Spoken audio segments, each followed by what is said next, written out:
데이터홀릭이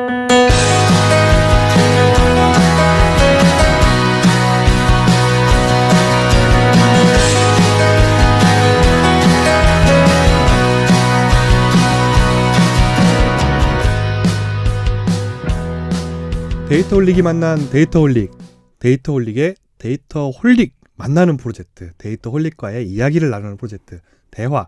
자, 오늘은 세 번째 시간으로 돌아왔습니다. 네, 오늘 대화 손님은 대단한 분 모셨습니다. 제가 개인적으로 너무 관심 있는 분야이기도 하고, 또 작년에 제가 청중으로서 또 이 발표하시는 모습을 보고 반해가지고, 네, 너무 좋은 얘기를 재밌게 잘해주셔가지고 우리 또 귀한 분을 또 이렇게 모셨습니다. 자, 오늘은 제가 일단은 소개를 적당히 할 테니까 직접 소개를 하고 인사를 들어보도록 하겠습니다.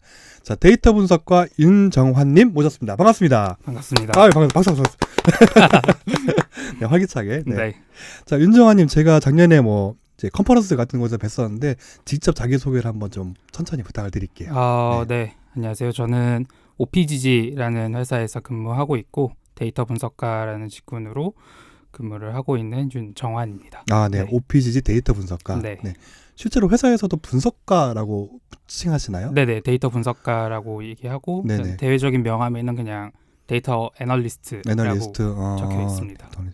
그러면 회사의 다른 부서 멤버들도 네. 분석가님이라고 부르나요? 회사 내에서는 저희가 뒤에 따로 직군을 붙이지는 않아서 그냥 이름을 부르거든요. 그래서 정환님이라고 부르고 영어 이름을 부르거나 이러진 않고요. 네네네. 저거 조금 운들거리더라고요. 네. 그러시구나. 네, 데이터 분석가이시고 OPGG라는 회사에서 근무하세요. 네네. 네, 그 회사를 저는 언뜻 알고 있긴 한데, 네, 이게 어쨌든 게임과 관련된 회사인 네네, 거죠? 맞습니다. 네네. 그러면 제가 이 게임 업계도 잘 모르다 보니까, 그래서 이 업계가 어떻게 구성이 돼 있고, 그리고 OPGG는 거기서 어떤 역할을 하고 있고, 이런 걸 좀 소개를 좀 부탁을 드릴 수 있을까요? 사실 게임 회사라고 하면 보통 게임 개발사들이나 게임을 퍼블리싱하는 회사들을 많이 생각하는데 저희는 약간은 좀 포지션이 다른 곳에 위치해 있는 회사고요. 실제로 게임을 퍼블리싱하는 회사는 아니군요. 네, 게임을 직접 제작하거나 게임을 퍼블리싱하는 회사는 아니고 인게임에서 생산되는 데이터를 바탕으로 유저들에게 조금 더 그 게임을 오래 할 수 있고 유저들이 게임을 조금 더 즐길 수 있을 법한 그런 관련된 서비스를 제공하고 있는 회사입니다. 퍼블리싱된 게임 안에 있는 데이터들을 가지고 유저들한테 서비스를 제공해주는. 네, 그래서 단순히 게임 안에서 생산되는 데이터뿐만 아니라 아니면 게임에 종속되었다기보다는 게임으로서 그러니까 게임에 참여하는 유저들 사이에서 생산되는 데이터가 또 있을 수 있으니까요. 그 데이터를 바탕으로 유저들의 관계를 연결해 준다거나 그런 식으로 서비스를 계속 이어나가고 있습니다. 네. 그러면 조금만 더 구체적인 예시 같은 게 있을 수 있을까요? 이런 데이터를 가지고 이런 지표를 만들어서 이런 것들을 보여드립니다라던가 그러니까 일단 회사 소개를 조금 더 하면 저희 회사가 가지고 있는 슬로건이 있는데 Analytics Inspire Better Gaming이라는 슬로건이 있어요. 그래서 유저들이 그러니까 게임을 즐기는 유저들이 조금 더 즐겁고 오랫동안 할 수 있도록 전반적인 게임의 라이프 사이클을 늘리기 위해서 많이 노력을 하고 있고요.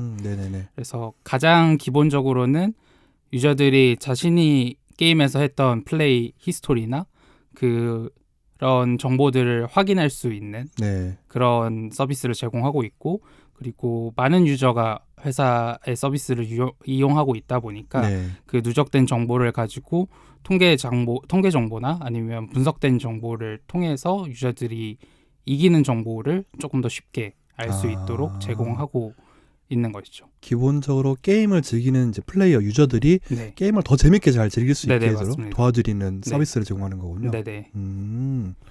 그러면 주로 하시는 게임들이 타겟이 좀 있을까요? 그러면은 일단은 지금 제공하고 있는 서비스는 리그 오브 레전드, LOL이라고 그러죠. 리그 오브 레전드 있고 배틀그라운드, 배그. 맞습니다. 그리고 오버워치, 네네. 그리고 최근에 레인보우 식스. 레인보우 식스가 아직도 네. 서비스가 되고 죄송합니다. 제가 너무 몰라서 제가 한창 때 했던 게임이었던 것 같아서. 네, 그게 새로운 버전이 계속 나오고 하면서 네네네. 레인보우 식스 시즈라고 하는데 네네. 네, 그것도 서비스를 하고 있습니다. 스타크래프트는 안 하시나요? 네. 제가 유일하게 지금 하고 있는 게임이 스타가밖에 없어가지고. 네, 그러시군요. 그리고 다른 게임으로는 포트나이트, 네네네. 라는 게임도 서비스하고 있고요. 네. 그리고 단순히 그런 인게임 안에서 이루어지는 그러니까 게임 자체를 분석해서 제공하는 서비스들은 그런 서비스들이 있을 거고, 그리고 회사에서 자체적으로 커뮤니티를 운영하고 커뮤니티요? 네. 네네. 그래서 OPGG를 사용하는 유저들이 좀 자유롭게 놀 수 있는 공간인 커뮤니티도 서비스하고 있습니다. 거기서 커뮤니티에 가면은 뭐 유저들끼리 서로 의견을 나누거나 정보를 교환하거나 이렇게 네네. 그런 공간을 또 마련해주고 계시군요. 네네, 그러면은. 맞습니다. 그러면 내가 리그 오브 레전드, 배틀그라운드, 포트나이트, 오버워치 뭐 이런 게임들을 즐기고 있다면은 이 OPGG에서 그런 서비스를 받아서 더 즐겁게 할 수 있다는 뜻이 되는 것 같고, 인게임에서의 데이터를 가지고 유저들에게 좀 더 게임을 잘 즐길 수 있는 유익한 정보를 제공해준다. 그리고 또 커뮤니티도 제공이 되고. 그래서 그 서비스하고 있는 전체 서비스를 합치면 월에 한 전 세계에서 4,500만 명 정도가 잠시만요. 4,500만 명이요? 네네. 우리나라 인구가 몇 명인데? 네네네. 네, 4,500만 명 정도가 매달 서비스를 방문해주고 있습니다. 하긴 게임들이 다 글로벌 게임이니까. 네, 맞아요. 네. 그래서 실제로 방문하는 유저들 국가를 봤을 때 우리나라가 일단 가장 많기는 한데, 우리나라에서 오는 분들만큼 북미나 유럽 쪽에서도 많이 오시거든요. 네, 그래서 게임 시장이 좀 활성화가 되어 있는 곳에서는 자연스럽게 OPGG를 많이 사용하고 있는 상황입니다. 그렇군요. 그러면 제가 이게 그냥 개인 게임 유저인데 그러면 제 데이터를 뭐 드리는 건가요? OPGG에다가? 아니면 어떤지 상상이 잘 안 돼가지고. 뭐 수동적으로 이렇게 제공한다기보다는 저희가 그 리그 오브 레전드, 배틀그라운드 이런 회사들과 그 협력을 통해서, 그리고 보통 일반 사람들도 데이터를 가져올 수 있게 API 형태로 되어 있어요. 보통 유저들도 가져올 수 있나요? 네네. 네, 근데 저희는 조금 더 대량으로 그리고 자동화돼서 게임이 종료되는 걸 인지하자마자 바로 데이터를 받아와서 갱신해서 노출해 줄 수 있게 되어 있는 거죠. 데이터 양이 어마어마할 것 같은데. 네, 많습니다.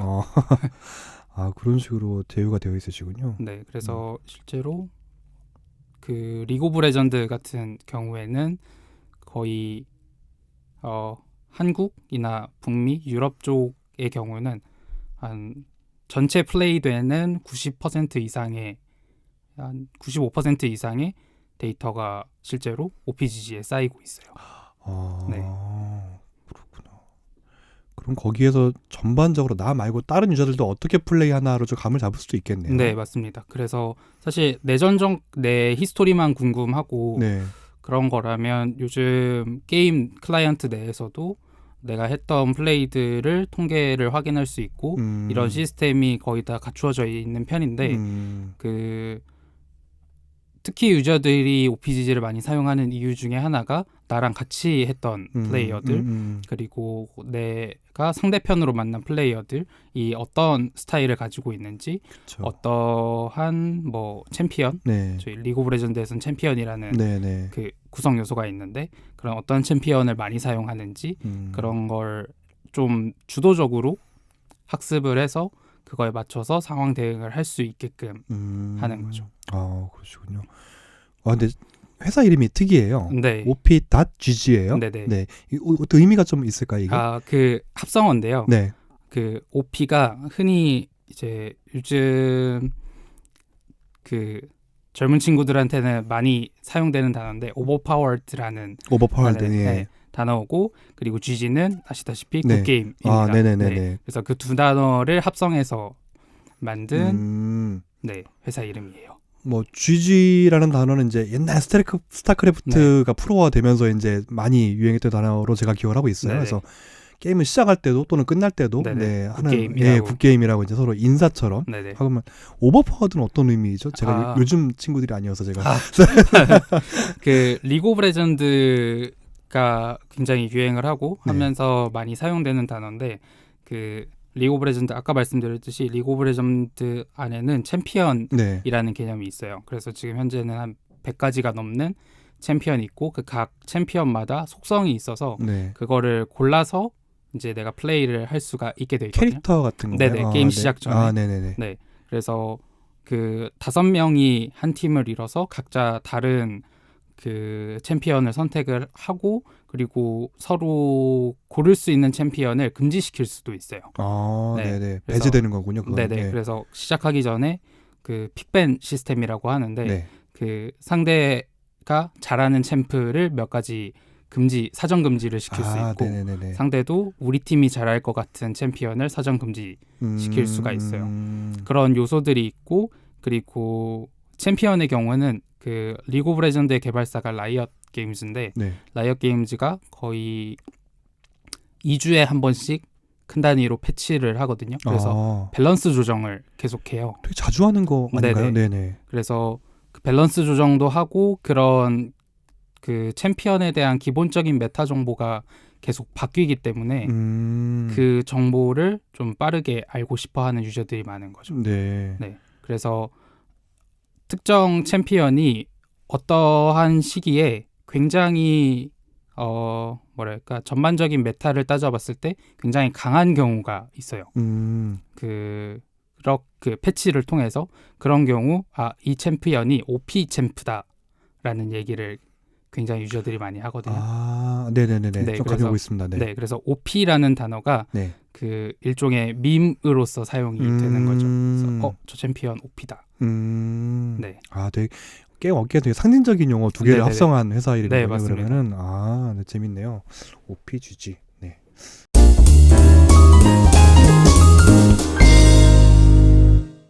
그러면 OPGG에서 현재 데이터 어널리스트, 데이터 분석가로 지금 근무를 하고 계시는데 실제로 일단은 데이터 분석가로 그 회사에 입사를 하시고 지금 현재 일을 하고 계시는데 회사에서 데이터 분석 조직이 좀 어떻게 구성이 되어 있는지 위치가 어떻게 되어 있는지 좀 이런 게 좀 궁금하기도 하거든요.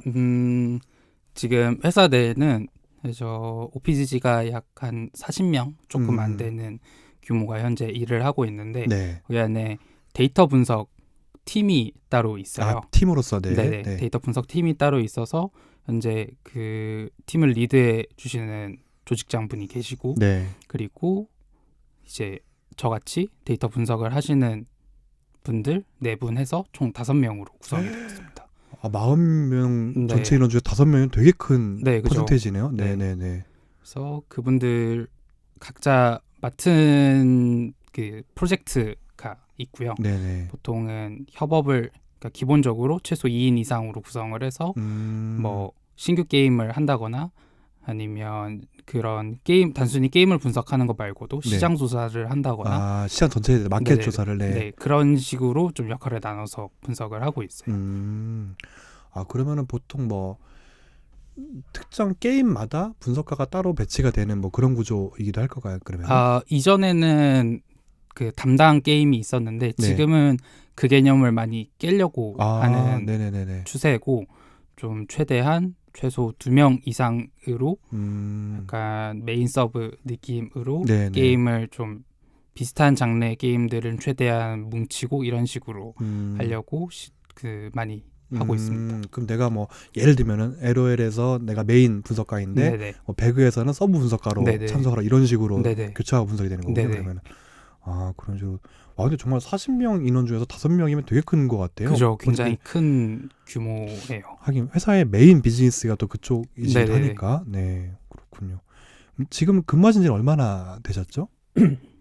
지금 근무한 지는 조금 있으면 이제 2년 되는 것 같아요. 만으로 2년이 되는 시기입니다. 그럼 주로 어떤 일, 실제로 본인께서는 어떤 일 하세요? 사실 입사하고 나서 일하는 게 크게 바뀐 시기가 한 번이 있었는데 사실 제가 맨 처음에 회사에 들어오게 된 포지션은 e스포츠 영역을 분석을 특정 게임이 아니고요.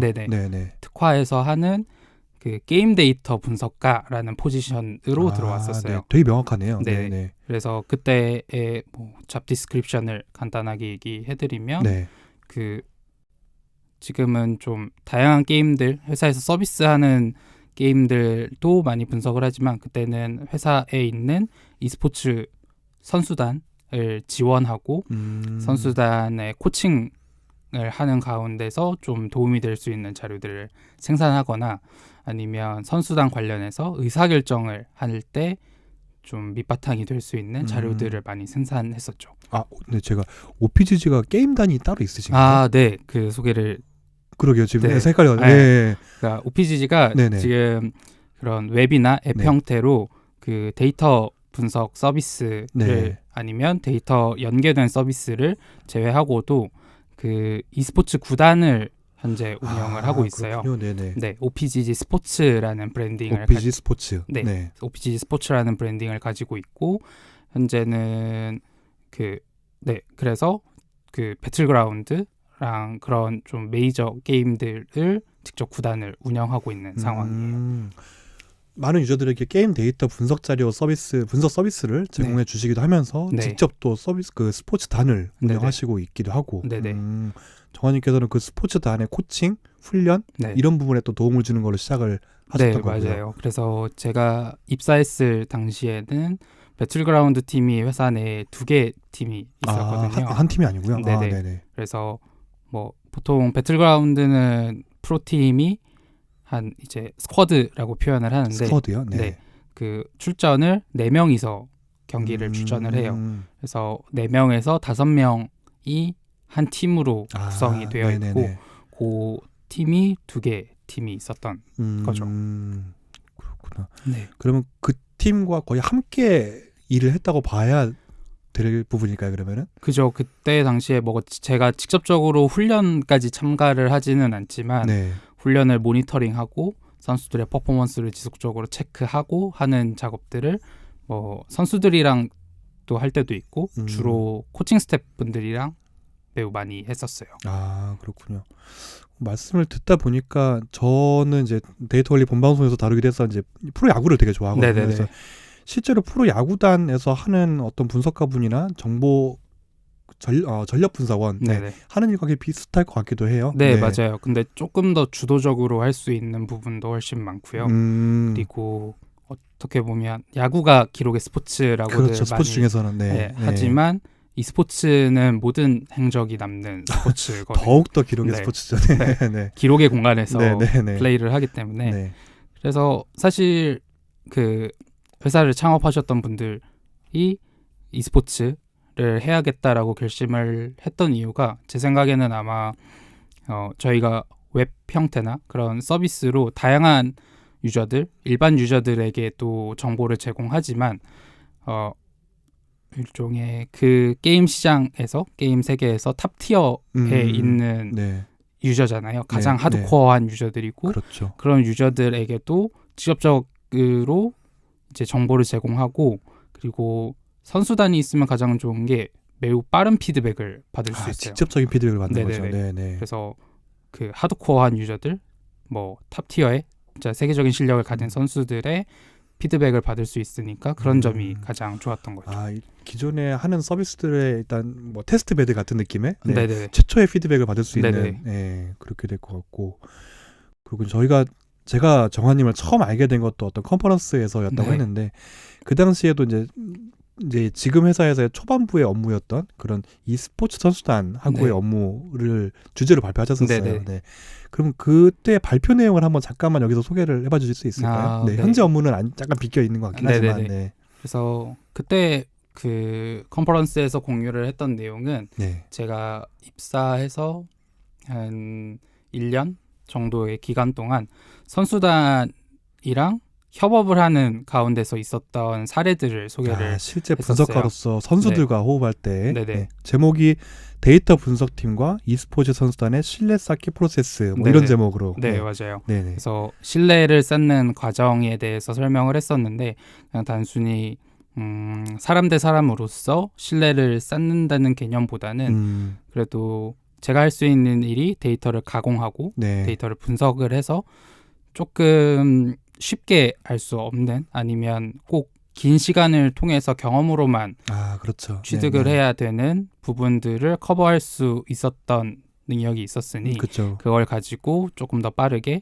그 선수단과 소통하고 그리고 서로 어떤 부분을 더 필요해 하는지 맞춰가는 과정을 저는 신뢰라고 신뢰라고 표현을 해서 그 내용을 설명을 했었죠. 그렇죠. 그래서 또 단계를 나눠서 설명해 주셨었는데, 네. 그래서 가장 처음에 했던 일은 그 선수단이랑 친해지기. 친해지는 인간적인 걸 얘기하는 네, 맞아요. 네, 단순히 그냥 아이스 브레이킹이나 그런 방식을 소개했던 거는 아니고 실제로 스포츠 선수단도 마찬가지지만 e스포츠 선수단에서도 코칭 스태프들이 굉장히 루틴하게 하는 일들이 있어요. 예. 뭐 경기 영상을 본다거나 선수들의 기록을 확인한다거나 그 경기가 끝나고 리플레이를 쭉 따서 편집을 한다거나 거의 패턴 같은. 네네. 근데 그 시간이 실제로 물리적인 시간 자체가 굉장히 많이 걸리거든요. 그러겠죠. 네. 그 배틀그라운드 같은 경우에는 한 경기가 뭐 예를 들어 30분에서 40분 정도가 되는데 하루에 경기를 하면 보통 4경기 정도를 해요. 그러면 그런 그 경기 녹화본으로만 해도 3시간 정도가 나오는 꼬박 건데 봐야 되는 시간이. 그게 뭐 우리 팀만 계속 비추고 있는 것도 아니고 그렇죠. 화면도 계속 전환되고 하니까 거기서 상대방의 정보를 얻으려면 진짜 그 리플레이를 다 봐야 되는 거예요.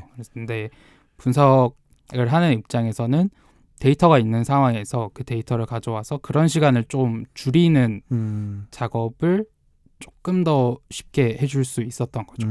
그래서 뭐 영상을 보면서 상대팀의 동선을 추적한다거나 상대팀이 어떤 패턴으로 움직이는지 추적하는 걸 저는 데이터를 통해서 했고 그걸 좀 더 쉽게 볼 수 있게 제공을 해드림으로써 물리적인 시간을 줄이는 방법으로 가장 처음 신뢰를 쌓기 시작했었어요.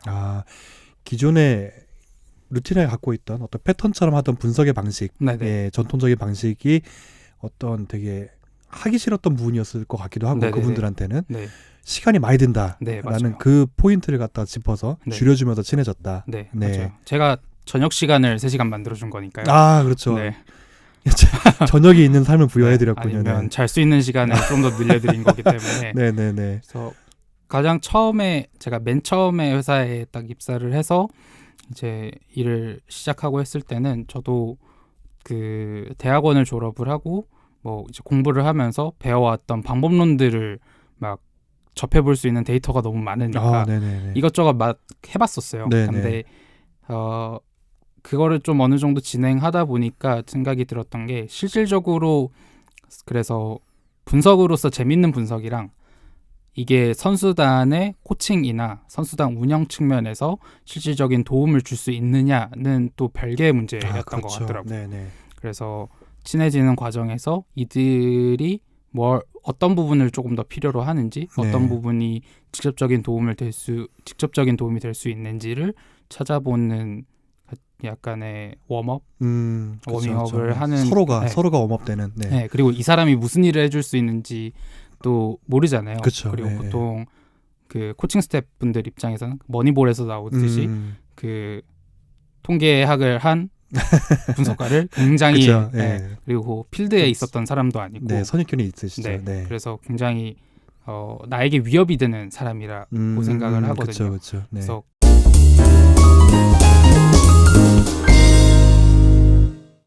OPGG 게임 데이터 분석가, 게임 데이터 분석가 아니라 OPGG 데이터 분석가 우리 윤정환님과 얘기 나눠보고 있고, 데이터 분석팀으로서 데이터 분석팀 멤버로서 실제 e스포츠 선수단하고 어떤 신뢰 쌓기 프로세스를 진행해 왔는지, 분석가로서 일을 하기 위해서 어떤 식으로 상호 신뢰를 쌓아왔는지 뭐 이런 얘기를 지금 나눠보고 있고요. 첫 번째로는 그들의 물리적인 시간을 줄이면서 좀 친해지는 과정을 첫 번째 단계로 했고요. 자, 두 번째는 어떤 게 좀 있었을까요? 두 번째는 그 경험으로서 얻을 수도 있지만 분석으로, 그러니까 1단계는 일단 포함이고요. 그 물리적인 시간을 줄이는 거는 포함인데 경험으로서 알 수는 있지만 데이터로 조금 더 쉽게 볼 수 있는 자료들을 생산하기 시작했어요. 예를 들면 상대팀의 특징을 파악한다거나 아까 말씀드렸듯이 그 루틴한 작업들 하루의 경기를 정리를 해서 그거를 약간 보고서 형태로 코칭 스태프분들이 작성을 하는데 그런 자료들을 보통 이전에는 다 수기로 작성을 했어요. 수기로 한다는 건 본인이 직접 보고 분석해서 보고 그 자료를 갖다가 지도 한 장 펴놓고 시점 찍고 그렇게 해서 그거를 여러 장 겹쳐서 보는 식으로 일을 했었거든요. 네네네. 그랬었는데 그 부분을 이제 그 컴퓨터 기반으로 자동화해서 할 수 있게 바꿨고 그거를 이제 그러면 매일 그리고 매일 이제 경기를 하고 나면 그런 데이터가 생산이 되니까 그런 생산된 데이터를 취합을 해서 일종의 패턴을 찾기 시작하면 상대방 팀들이 움직이는 특성이 보이기 시작해요. 네네네. 네, 그래서 한 지도에 예를 들어 이전 그 원래 했던 작업은 지도에 그날 출전했던 모든 팀의 동선을 동시에 뿌린다면 이번 시즌에 플레이했던 A라는 팀의 동선을 한 지도에 뿌리면 이 팀이 어디를 선호해서 가고 어떤 동선을 주로 사용하는지와 같은 패턴을 알 수가 있거든요. 네네네. 그런 부분들은 선수들 입장에서는 솔직히 많이 해보면 알 수 있어요. 경험적으로 알 수 있는. 연습 경기도 하루에 뭐 적게는 8경기, 많게는 12경기를 하거든요. 한 게임에 3-40분인데 연습경기 그만큼. 네. 그래서 그 프로 리그에 출전하는 팀들끼리 이제 연습 경기를 하거든요. 그래서 스크림이라고 표현을 하는데 그 스크림을 하면서 경험적으로 얻을 수 있는 부분도 있지만 그런 부분을 조금 더 쉽게 알아챌 수 있게 도움을 줬던 거죠. 그래서 그게 좀 빛을 발했던 제 입으로도 빛을 발했다기 좀 민망하긴 한데 그 사실일 테니까요. 국제 대회를 나간 그 케이스가 있었어요. 그 2018년 시즌에 그 OPG 소속이었던 배틀그라운드 팀 중에 한 팀이 좋은 성적을 거둬서 마카오에서 열렸던 아시아 오픈을 나가게 아시아권의 인비테이션에 나가게 됐었거든요.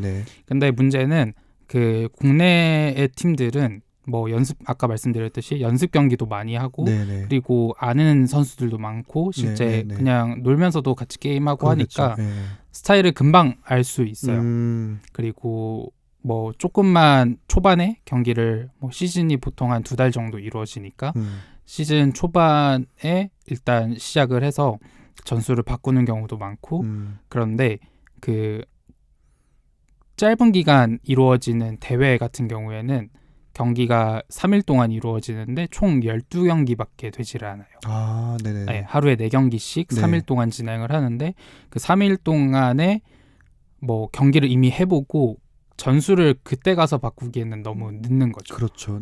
이 팀들이 어떠한 플레이 스타일인지 알지도 못하고 승전 만나본 적도 없는 선수들인 거잖아요. 그래서 뭐 중국에 있는 팀들, 뭐 일본에서 온 팀들, 저기 뭐 동남아 권역에서 온 선수들 그런 팀들은 알 수 있는 정보가 없는 거죠. 그나마 중국 같은 팀들은 리그 규모도 굉장히 크고 영상 자료 같은 것도 좀 어렵지 않게 구할 수 있는데 뭐 일본은 특히 일본에서 선발되는 팀들은 아마추어 형태로 이제 리그전이 이루어져서 올라오는 팀들도 많아요. 야구처럼 그렇게 동호 실업팀 뭐 이런 비슷한 느낌으로 맞아요. 동호회처럼 시작을 해서 그 팀들이 올라오는 케이스들도 있고 뭐 베트남 팀 같은 경우에는 그런 중계를 저장하거나 그런 걸 공유해서 볼 수 있는 환경이 굉장히 열악하거든요. 그러면 진짜 경험해보지 않고서는 모르는 소위 깜깜이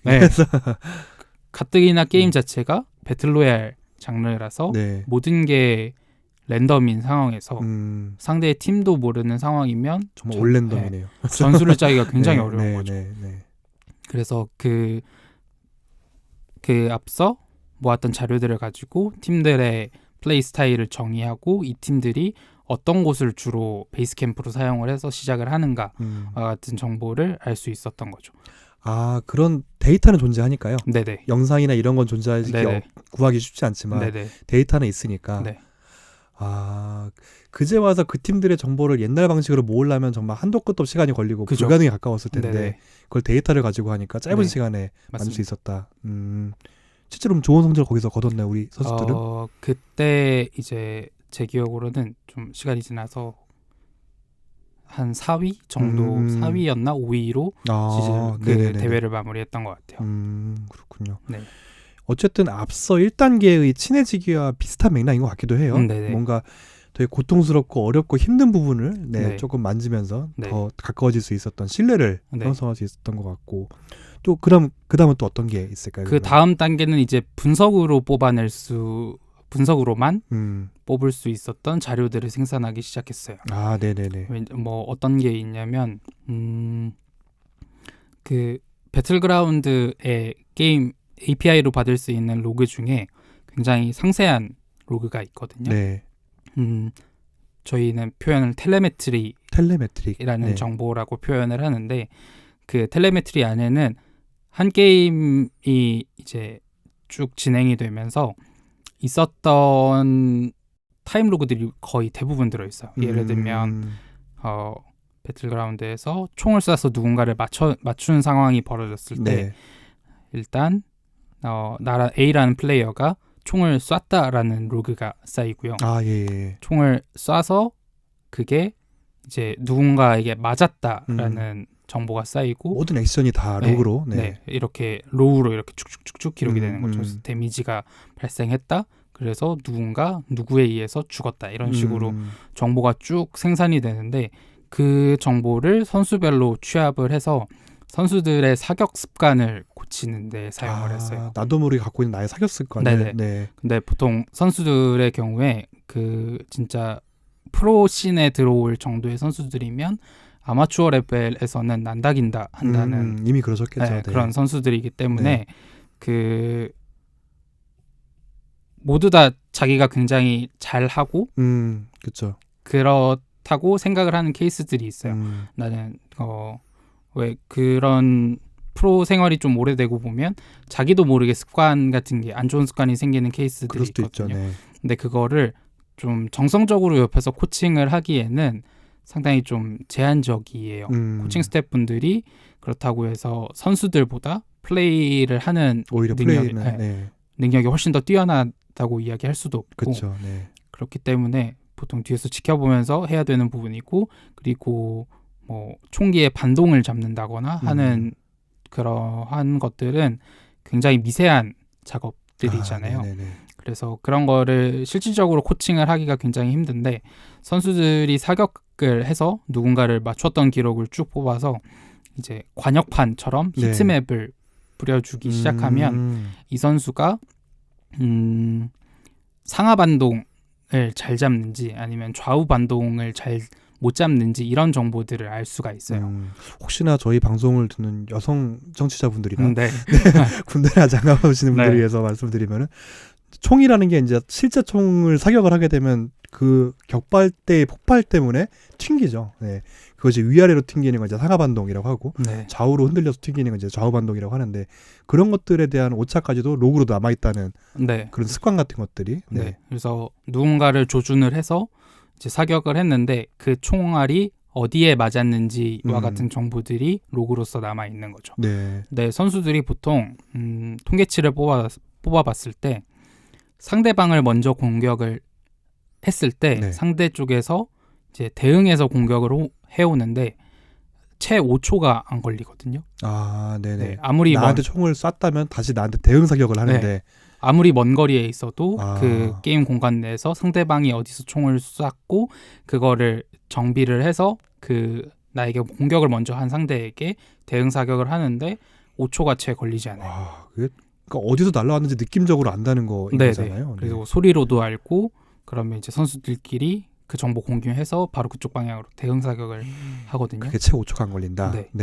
엄청 빠른 시간이죠. 그러니까요. 그러니까 우리가 작정을 하고 먼저 선제 공격을 했을 때는 그 5초 내에 그 팀을 죽여야 우리 팀이 살 수가 있는 거예요. 엄청 스피디하네요. 근데 그렇다 보니까 총을 쏠 때 아픈 부위를 골라서 쏘는 게 굉장히 유리한 거죠. 그렇죠. 치명적인 피해를 입힐 수 있는. 네, 맞아요. 뭐 흔히 FPS류에서는 헤드샷 같은 머리를 조준한다거나 몸통을 조준한다거나 그런 사람 당하니까. 그래서 똑같이 총알을 10발씩 쏴도 팔다리 같은 곳을 위주로 이제 좌우 반동이나 상하 반동을 너무 크게 못 잡으면 팔다리 맞을 확률이 훨씬 더 높아지는 거죠. 덜 치명적이죠. 그래서 제한된 총알, 제한된 시간 내에서 좀 더 치명적이고 조금 더 빠르게 이제 상대를 죽일 수 있는 그러한 전술을 짜려면 선수들의 사격 능력 자체가 매우 뛰어나야 돼요.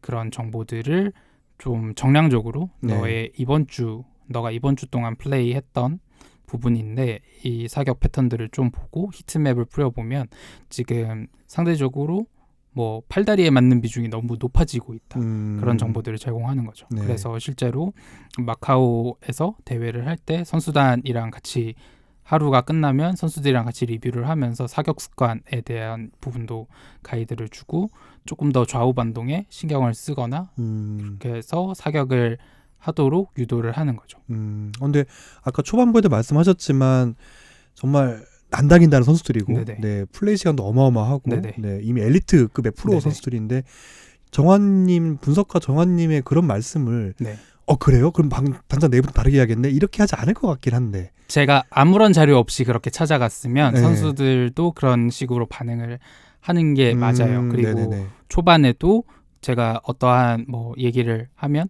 솔직히 선수들 입장에서 듣기 좋은 얘기는 아니에요. 그렇죠. 듣기 싫은 얘기죠 오히려. 어떻게 보면 약간 지적 같기도 하고 나의 약점이기도 할 수 있고 치부를 드러내는 건데 이 사람은 나보다 게임을 잘하지도 못하고 뭐 실제로 네가 뭔데 뭐 이런 식으로 필드에 게임 그러니까 프로게임 그러니까 그 게임을 오래 했던 게이머 출신도 아닌 거죠. 근데 앞서 얘기했던 물리적인 시간을 줄이거나 그런 과정을 통해서 어느 정도 쌓인 신뢰를 바탕으로 최대한 공격적이지 않게 이야기를 하는 게 좋아요. 그 말을 하는 시점은 이미 앞서 1단계, 2단계를 다 거쳐서 그 힘든 과정을 거쳐가지고 어느 정도의 신뢰가 쌓인 상황인 거죠. 신뢰가 어느 정도 쌓여왔고 그리고 또 하나는 그냥 가서 얘기한 게 아니라 어떤 자료를 데이터 분석만을 가지고 할 수 있는 자료를 가지고 보여드렸다. 그러면 선수들도 프로이기 때문에 그런 자료들을 굉장히 궁금해해요. 그렇죠. 어쨌든 본인 잘 되기 위한 과정인 거잖아요. 맞아요. 그래서 이렇게 생산된 자료가 뭐 극단적으로 가면 이 선수는 뭐 예를 들어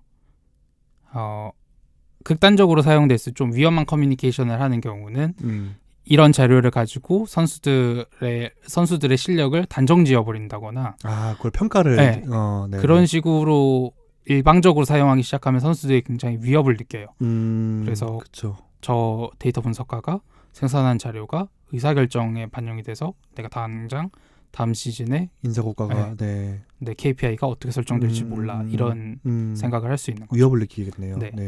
그렇지만 적어도 코칭을 하는 가운데서는 그런 위협을 느끼지 않게끔 워딩도 단어 선택도 굉장히 신경을 많이 쓰고요. 그리고 사실 될 수 있으면 코치님을 통해서 이야기를 많이 하려고 해요. 왜냐하면 보통 어려서부터 게임을 오랜 기간 해왔던 선수들이기 때문에 일반적으로 사용하는 뭐 표를 본다거나 그런 부분들이 조금 어색할 수 있어요. 문서로 접하는 기회가 많이 적었을 테니까. 그렇기 때문에 코칭 스태프분들을 통해서 전달을 하면 코칭 스태프분들이 적절하게 선수분들이 조금 더 이해하기 쉬운 형태로 말을 저희는 번역해서 전달을 해주시는 편이에요. 그렇죠. 선수들하고의 진짜 커뮤니케이션 스킬은 훨씬 높으실 테니까 코치님들께서. 맞아요. 그리고 제가 너무 깊게 개입을 해버리면 선수들 입장에서 혼란이 생기기 시작해요. 왜냐하면 선수들 입장에서는 코치 스태프분들이 전달해주는 필요한 전술이나 아니면 팀 단위로서 움직여야 되는 액션들이 분명히 있는데 그런 부분을 제가 이제 중간에 개입하면 제가 모든 시간을 선수랑 코칭 스태프분들이랑 같이 하는 게 아니기 때문에 제가 중간중간에 하는 그냥 뭐 가이드로서 이야기하는 부분들이 선수들에게는 혼란이 될 수 있는 거죠. 엄마가 말한 거랑 아빠가 말한 거랑 다르면은 이제 아이는 혼란을 네. 그런데 갑자기 삼촌이 와가지고 그렇게 하면 1년에 한두 번 보러 삼촌이 와가지고 맞아요. 아, 네, 그렇군요. 그럼 그렇게 해서 그 요새 한창 유행하는 이제 야구 드라마 스토브리그라는 거에서도 맞습니다. 조금 비약이 있긴 하지만 그런 장면 많이 나오거든요. 이제 분석가나 이제 전력 분석원이 말을 해주면은 코칭 스텝이 좀 조금 오바이긴 한데 그런 단어 많이 쓰거든요.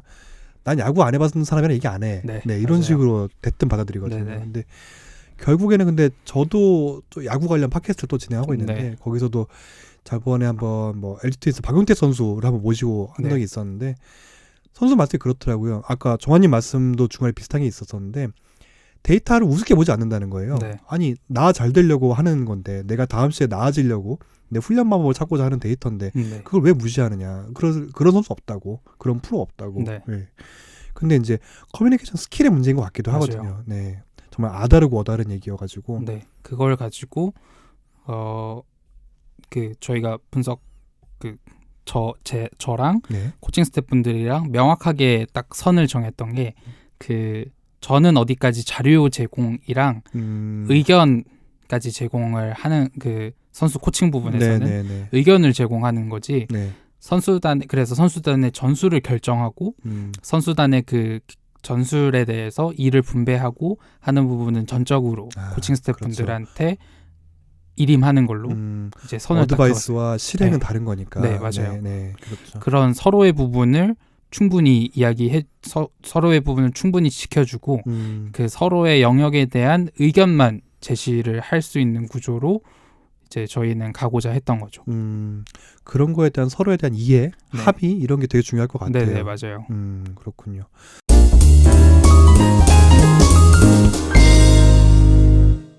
자, 그러면 또 다음은 또 어떤 내용이 또 있을까요? 그래서 마지막 단계는 그런 자료를 바탕으로 이제 충분히 신뢰가 쌓인 상황에서 좀 자유롭게 분석을 할 수가 있었어요. 거기까지 왔으면 이미 뭐 이제부터는 뭐 하고 싶은 거 다 해도 날개를 돼요. 털고 이제. 그래서 예를 들어 아까 말씀드렸듯이 불확실성이 룰인 게임이잖아요. 배틀그라운드는.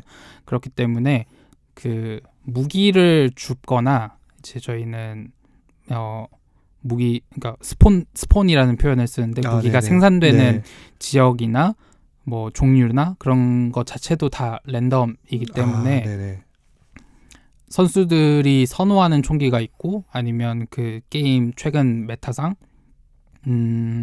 아까 얘기했던 OP인 총기들이 있을 수가 있어요. 아니면 부착물들이 좋은 부착물이 있을 수도 있고 그런 걸 게임을 하면서 그러니까 사용할 수 있다는 보장이 없는 거예요.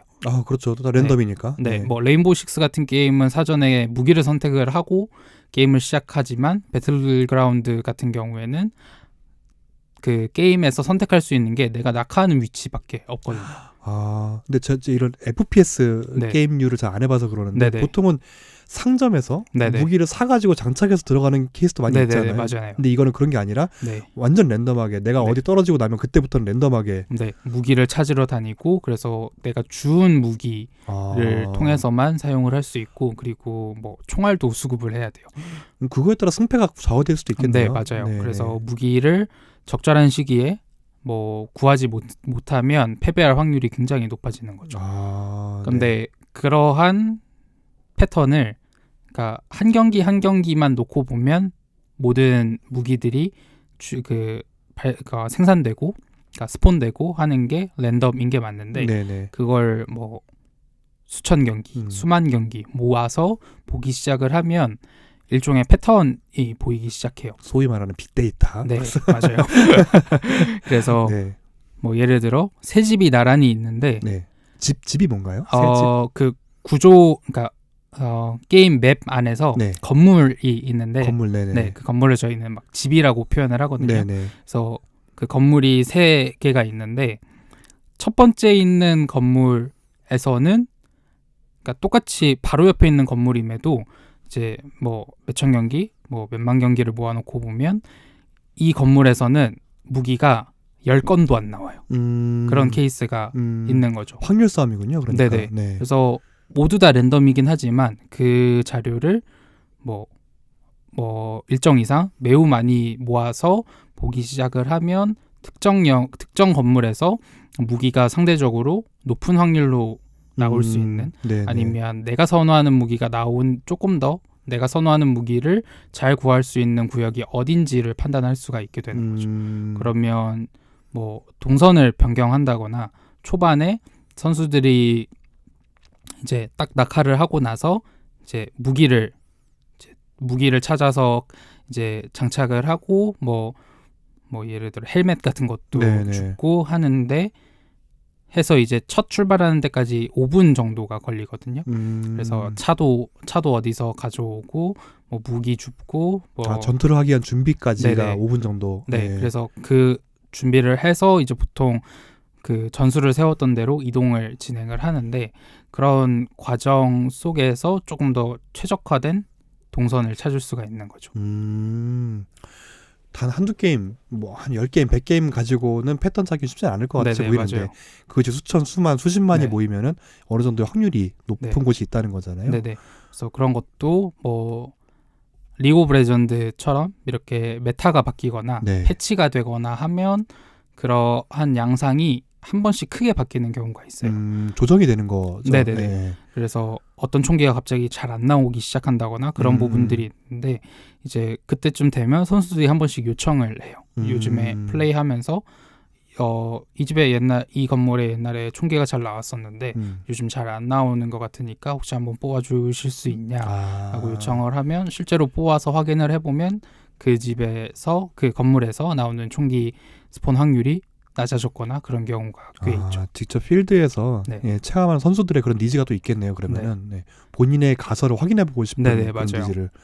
그리고 그거랑 조금 별개의 일로 이제 보통 e스포츠 구단에서 이제 데이터 분석가로 일하면 지금 앞에서 얘기했던 일들은 거의 다 코칭이나 선수들의 트레이닝 네. 관점에서의 일들이었다면, 어쩔 수 없이 들어가야 되는 게 선수들의 가치를 평가하는 일이에요. 네네네. 그래서 그 대부분의 프로스포츠들처럼 배틀그라운드 쪽에서 배틀그라운드의 프로 씬에도 이적 시장이라는 게 존재하고 선수들의 가치라는 게 존재해서 선수들을 뭐 트레이드하거나 사고 팔고 하는 시점이 이제 시즌이 끝나면 존재를 하는데, 네네. 그런 과정에서 어떠한 선수를 사와야 되는지, 그럼 이 선수를 사거나 이 선수를 팔 때 어떤 정도의 가치를 지불을 해야 되는지, 그런 퍼포먼스 평가랑 시장 가치에 대한 평가를 이제 따로 하기도 하죠.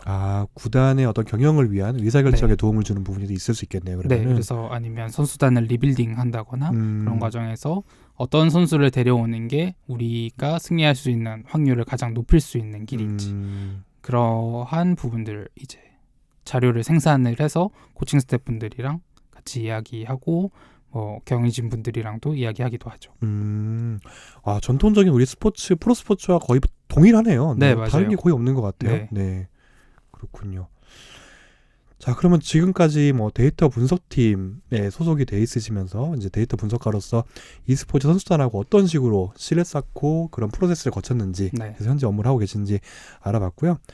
뭐 잠깐 정리를 해보면은 첫 번째 단계는 이제 물리적인 시간을 줄이는 친해지는 단계, 뭐 아이스 브레이킹이라고 표현할 수 있을 것 같고, 그리고 이제 2단계로는 게임 내 현상을 잘 표현하는 어떤 분석 자료, 내 주장을 뒷받침할 수 있는 상대방의 신뢰를 얻을 수 있는 그런 자료를 만들었다는 2단계 과정이 있었고, 또 그리고 3단계에서는 그들이 실제로 필드에서는 실제 하기가 쉽지 않은 데이터 분석으로만 얻을 수 있는 분석 자료를 만드는 그런 과정이 또 있었고, 이 모든 결국에는 목적은 신뢰 쌓기라는 거죠. 그리고 이것이 어느 정도 형성이 되고 나면은 4단계부터는 하고 싶은 거 다 해. 뭐 이런 과정이 있었다는. 맞아요. 그래서 뭐 이런 데이터 분석이 기반이 되었겠지만 뭐 100% 데이터 분석으로만 이루어졌다고 뭐 확답하기는 좀 힘들기는 그러네요. 한데, 그래서 2019년 런던에서 국제 대회가 있었어요. 배틀그라운드 국제 대회가 있었는데 거기에서 OPGC의 팀이 이제 세계 우승을 하게 됐었습니다. 박수. 야, 아까 앞서의 마카오에서의 대회보다 훨씬 큰 규모의 대회였을 것 같은데요. 오. 그럼 이것도 정환님이 지분이 좀 있으실 것 같은데, 이 우승에. 참 그렇기는 그런 게 항상 참 애매하더라고요. 그래서 그쵸. 모든 분석가분들이 느끼시는 부분이기도 할 텐데 네. 꼭 스포츠뿐만 아니라 분석가라는 포지션이 문제를 정의를 하고 그 문제에 대한 해결 방안을 제시를 해서 그게 바뀌어가는 과정들을 추적을 그렇죠. 하고 네네. 그러면 내가 제기한 방법 자체가 적절했는가를 평가를 하는데 선수단 같은 경우나 특히 복잡한 요소들이 많이 개입되는 경우에는 네네. 그 평가하는 과정 자체가 매우 힘들어요. 나의 업무를, 나의 네네. 업적을. 맞아요. 네네. 그래서 내가 이렇게 트레이닝에 관여했고 그러면 이런 부분들을 어떻게 정량적으로 내가 평가할 것이냐. 네. 내 자료가 정량적으로 얼마나 도움이 됐는지를 알아야 되는데 분명 도움은 된 것 같은데 그러면 내 자료가 어느 정도 이 선수단의 퍼포먼스가 100이라고 치면 몇 % 정도의 기여를 했는가를 알아내는 게 저로서도 굉장히 힘들고 이제 같은 필드나 굉장히 좀 풀고 싶어하는 숙제이기도 한 것 같아요.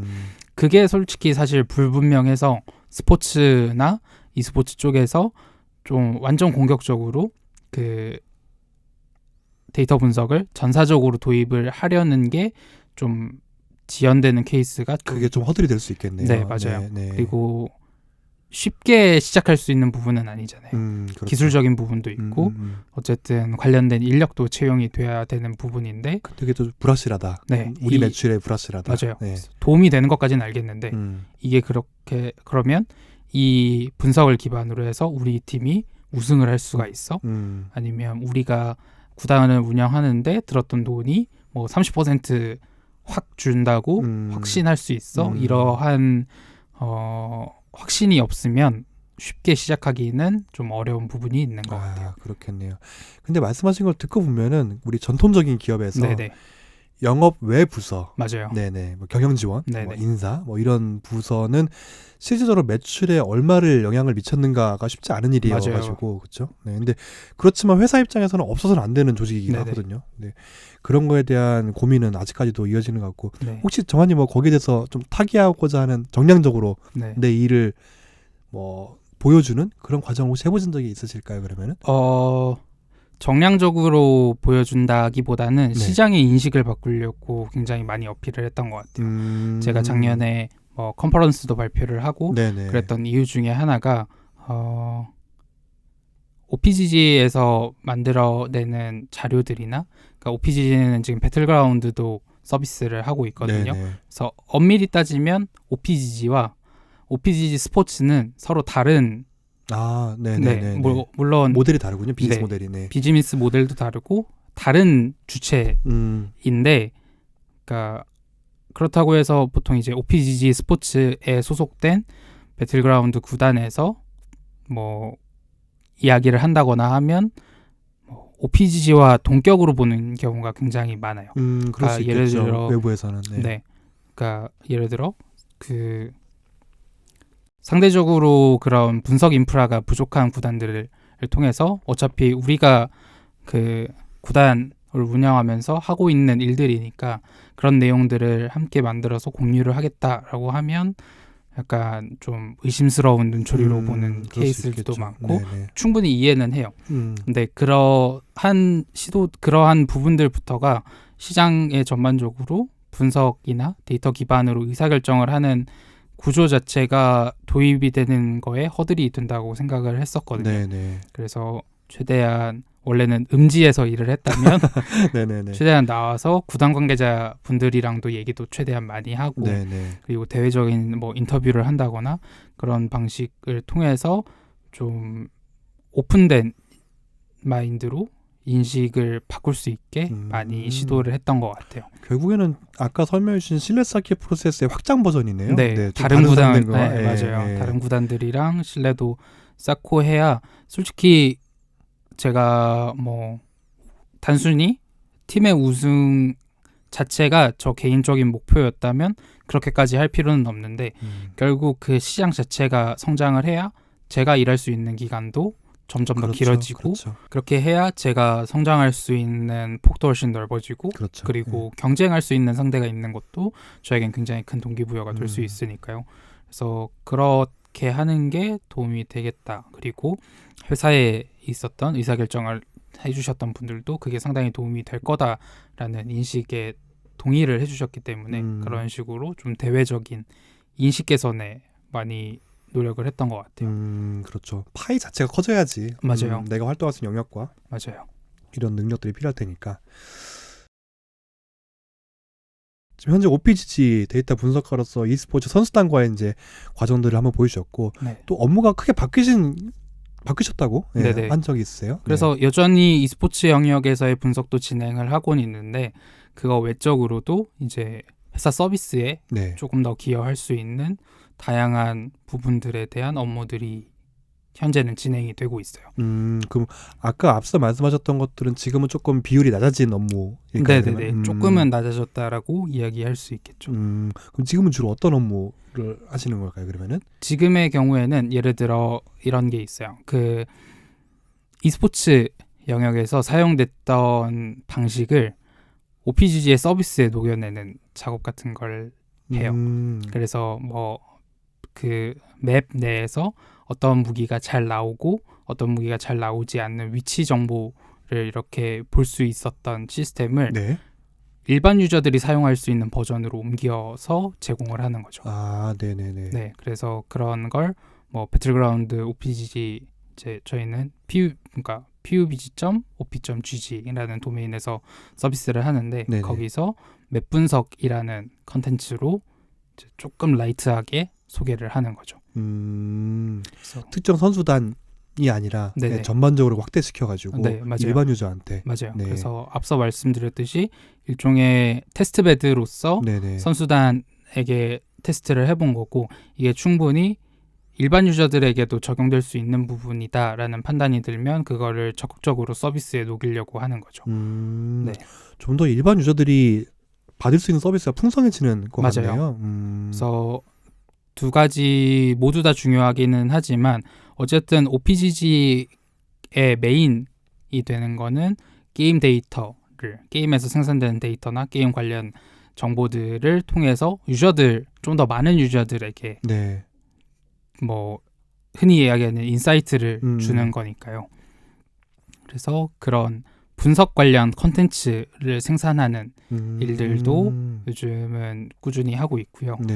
그리고 내부적으로는 분석을 하는 시스템, 분석 관련된 인프라를 구성을 하고 그 환경 내에서 조금 더 쉽게 서비스의 분석한 내용들을 그러니까 분석팀에서 생산한 컨텐츠를 조금 더 쉽게 그 서비스 인프라에 녹일 수 있게 하는 작업들도 하고 있어요. 조금 엔지니어링적인 일들이 있는 거네요. 그러니까 e스포츠 쪽에서 하던 일들은 뭐 아무리 기계적으로 한다고 해도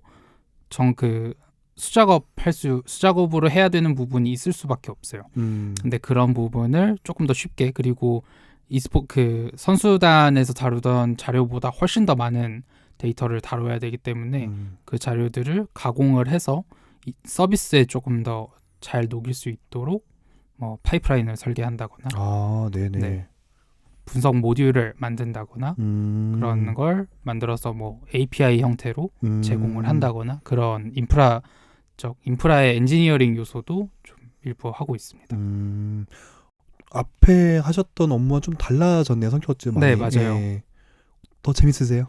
어떠세요? 각자의 장단점이 있는 것 같아요. e스포츠의 경우에는 좀 빠르게 호흡을 해야 되는 케이스가 많아요. 아, 그렇죠. 정해진 시간과 어떤 맞아요. 그리고 시즌과 비시즌이 명확하고 시즌 내에서 해야 되는 일들과 또 비시즌 그러니까 시즌이 끝나면 선수들 이적 시장 같은 거에 의사결정하기 위한 자료들도 만들고 해야 되는데 그 이제 서비스로 나가는 것들을 하는 경우에는 아무래도 그런 그 선수단의 일정에 종속적이지 않은 건 조금 더 자유로울 수 독립적으로 일할 수 있군요. 그리고 조금 더 많은 유저들에 대한 의견도 이야기할 수 있고 그리고 말씀드렸듯이 글로벌한 유저들이 많이 찾아오는 서비스이기 때문에 네네. 그런 점들도 고려해서 같이 할 수 있다는 거는 조금 더 장점인 것 같아요. 그러고 보니 서비스를 영문이나 외국어로 제공을 또 해야 되겠네요. 네, 맞아요. 그래서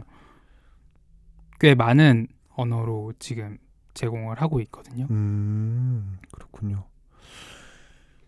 그래서 현재는 지금 그런 좀 조금 더 다양한, 좀 색다른 업무를 게임, 맞아요. e스포츠 게임 단에만 국한되지 않고 다른 그래서 하고 계시고. 흔히들 데이터 분석가가 많이 하는 업무랑 크게 다르지 않다라고 볼 수 있어요. 그래서 e스포츠 선수단에서 데이터 분석하는 것도 솔직히 큰 개념으로 봤을 때는 문제를 정의하고 일종의 문제를 해결해 나가는 과정들이었던 거잖아요. 그렇죠, 네. 그러면 그 과정 자체가 뭐 도메인이 특별해서 그런 거지 데이터 분석가로서 뭔가 딱히 매우 특별하게 매우 새로운 일을 한다라고는 저는 생각하지는 않아요. 네네. 알겠습니다. 네, 그럼 지금까지 우리 OPGG에서 데이터 분석을 하고 계신 데이터 분석가 윤정환님과 좀 이야기를 나눠보고요. 다음에 또 이야기 나눠보도록 하겠습니다.